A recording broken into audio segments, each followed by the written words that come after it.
Bismillahirrahmanirrahim. Assalamualaikum warahmatullahi wabarakatuh dan salam sejahtera.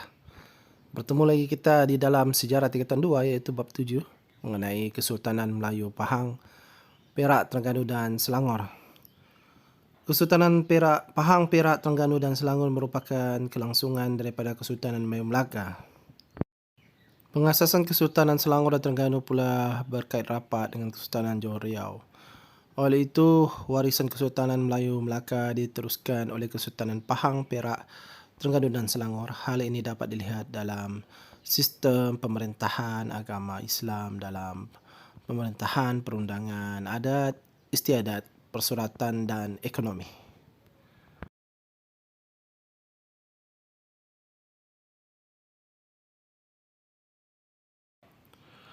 Pengasasan Kesultanan Pahang, Perak, Terengganu dan Selangor. Pengasasan Kesultanan Pahang, Perak, Terengganu dan Selangor menandakan lahirnya 4 buah negeri Melayu berdaulat. Legasi Kesultanan Melayu Melaka diteruskan secara langsung di Pahang dan Perak, manakala pengasasan Kesultanan Terengganu dan Selangor merupakan kesinambungan daripada Kesultanan Johor Riau. Baiklah, kita masuk kepada Kesultanan Pahang. Kesultanan Pahang diasaskan oleh keluarga diraja Kesultanan Melayu Melaka pada zaman kegemilangan kerajaan tersebut. Pada abad ke-15, Pahang merupakan sebahagian daripada wilayah naungan Kesultanan Melayu Melaka. Seri Bija Diraja dilantik sebagai wakil untuk mentadbir Pahang semasa Melaka diperintah oleh Sultan Mansur Shah. Baginda telah menghantar putranya Raja Muhammad untuk ditabalkan sebagai Sultan Pahang. Raja Muhammad berangkat dari Melaka ke Pahang diiringi oleh golongan bangsawan Melaka. Mereka telah dilantik sebagai bendahara, penghulu bendahari, temenggung dan hulu balang besar serta pengikut mereka untuk membantu mentadbir kerajaan Pahang. Raja Muhammad mengasaskan Kesultanan Pahang pada tahun 1470 dengan gelaran Sultan Muhammad Shah. Sultan Muhammad Shah mendirikan pusat pemerintahan di Pekan, berhampiran Kuala Sungai Pahang. Wilayah pemerintahan kerajaan Pahang meliputi dari Sediri Besar hingga Terengganu. Sultan Abdul Jamil Shah merupakan sultan ketiga yang memerintah Pahang daripada 1455 hingga 1512 dan antara sultan yang masyhur. Baginda mengekalkan hubungan yang harmoni dengan Kesultanan Melayu Melaka. Baginda juga telah berjaya mempertahankan Pahang semasa diserang oleh Siam bersama-sama bantuan daripada Kesultanan Melayu Melaka. Sultan Abdul Ghafur Muhyiddin Shah 1552 hingga 1614 tidak meninggalkan waris kerana putranya Raja Muda Abdullah mangkat. Oleh itu, Pahang diperintah oleh Kesultanan Johor Riau dari tahun 1614 hingga 1844. Ketika itu Pahang merupakan wilayah pegangan Bendahara Johor. Keluarga Bendahara Johor yang mentadbir Pahang kemudian mengasaskan Kesultanan Pahang yang baharu. Pengasasnya adalah Bendahara Siwa Raja Wan Ahmad. Wan Ahmad ditabalkan sebagai Sultan Pahang pada 12 Disember 1884 dengan gelaran Sultan Ahmad Al-Muazzam Shah. Dengan penggunaan gelaran Sultan ini, maka muncullah Kesultanan baharu di Pahang yang berdaulat dan kekal hingga hari ini. Kesultanan Perak. Kesultanan Perak diasaskan oleh keluarga diraja Kesultanan Melayu Melaka pada abad ke-16. Kerajaan ini lahir selepas berakhirnya Kesultanan Melayu Melaka yang berpusat di Melaka. Pada tahun ke-15, Perak merupakan sebahagian wilayah naungan Kesultanan Melayu Melaka. Serangan Portugis menyebabkan Sultan Mahmud Shah dan keluarga meninggalkan Melaka dan akhirnya bersemayam di Kampar, Sumatera. Pembesar Perak bernama Tun Saban dan Nahoda Kasim telah ke Kampar menjemput Sultan Mahmud Shah menjemput putra Sultan Mahmud Shah bernama Raja Muzaffar untuk ditabalkan sebagai Sultan Perak.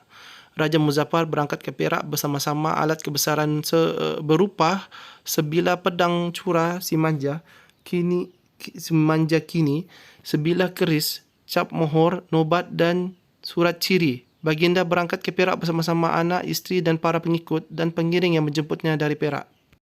Raja Muzaffar mengasaskan Kesultanan Perak pada tahun 1528 dengan gelaran Sultan Muzaffar Shah.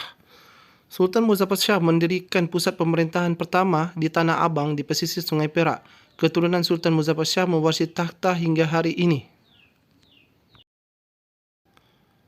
Sultan Iskandar Zulkarnain dan Sultan Perak ke-15 memerintah daripada 1752 hingga 1765 telah memperkenankan sistem pentadbiran negeri Perak dan mula pakai Undang-Undang 99 Perak.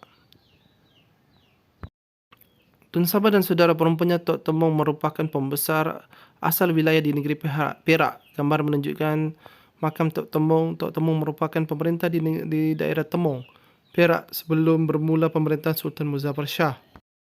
Pada hari pertampilan Baginda, Tok Temong telah menghadiahi Baginda sebutir batu geliga dinamakan Mestika Embun yang dijadikan alat kebesaran negeri Perak hingga hari ini. Kesultanan Terengganu. Kesultanan Terengganu mempunyai kaitan rapat dengan Kesultanan Johor Riau. Kesultanan ini diasaskan pada awal abad ke-18 oleh keluarga diraja daripada susur galur Bendahara Johor Riau. Terengganu merupakan wilayah naungan Kesultanan Johor Riau sejak abad ke-18. Pada tahun 1708, Sultan Abdul Jalil menganugerahkan Terengganu kepada Tun Zainal Abidin, iaitu putra kepada Tun Habib Abdul Majid, Bendahara Johor Riau yang ke-11. Tun Zainal Abidin juga merupakan putra angkat Raja Patani yang digelar Nang Chayam Raja Kuning. Raja Patani telah menyediakan kelengkapan untuk menabalkan Tun Zainal Abidin sebagai Sultan Terengganu. Tun Zainal Abidin berangkat Terengganu diiringi oleh 80 orang keluarga Patani, termasuk beberapa orang tokoh agama seperti Qadi Wan Imam Mahmud dan Cik Buang. Antara alat kebesaran yang turut dibawa termasuklah keris diraja, keris panjang Nang Chayam. Tun Zainal Abidin mengasaskan Kesultanan Terengganu pada tahun 1808 hingga dengan gelaran Sultan Zainal Abidin pertama. Sultan Zainal Abidin pertama mendirikan pusat pemerintahan pertama di Tanjung Baru, Kuala Berang. Wilayah Terengganu semasa diasaskan meliputi daripada Kemaman hingga Besut. Keturunan Sultan Zainal Abidin pertama mewarisi tahta Terengganu hingga hari ini.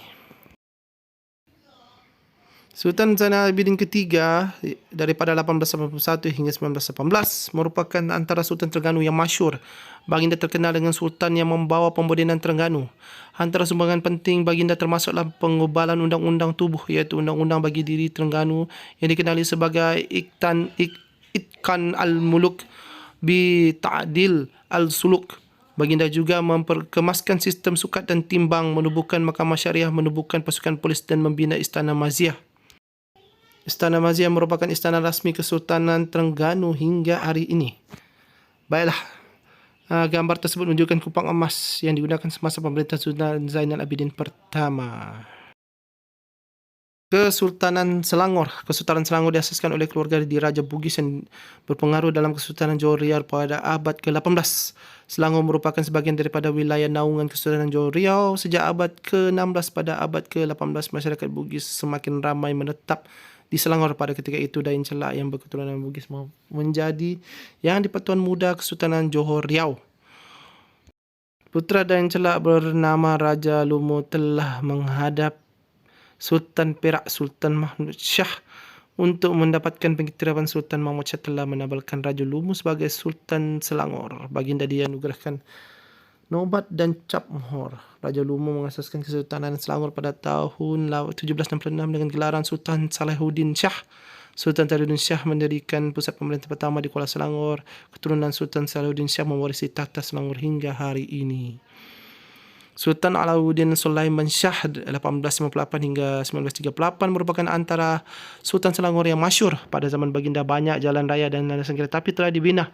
Pembinaan rumah dan kedai meningkat terutama di Kuala Lumpur dan Kelang. Kebijaksanaan Baginda memerintah telah mendorong rakyat mengadakan sambutan keramaian Jubli Emas di Kelang sempena genap 40 tahun pemerintahan Baginda.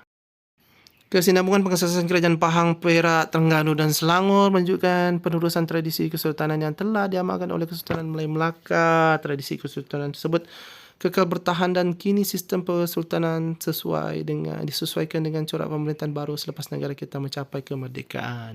Baiklah, sekian dulu untuk bab ini. Kita akan bersambung pada bab kecil seterusnya. Baiklah, Assalamualaikum.